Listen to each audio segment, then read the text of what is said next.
मंगेश पाडगावकर भाषा संवर्धक पुरस्कार 2024 राज्य मराठी विकास संस्थेतर्फे मराठी भाषेचा अभ्यास करणाऱ्या ज्येष्ठ अभ्यासकांना जसे गौरविण्यात येते तसेच मराठी भाषेचे जतन संवर्धन प्रचार प्रसार करण्यासाठी झटणाऱ्या कार्यरत असणाऱ्या व्यक्ती आणि संस्थांना मंगेश पाडगावकर भाषा संवर्धक पुरस्काराने गौरविण्यात येते।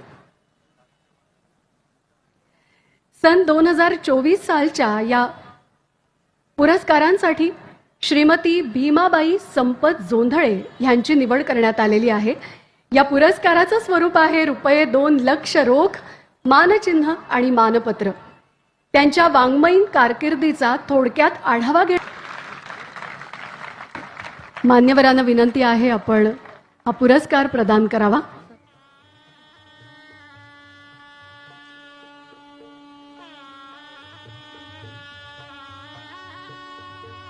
आणि श्रीमती भीमाबाई संपत जोंधळे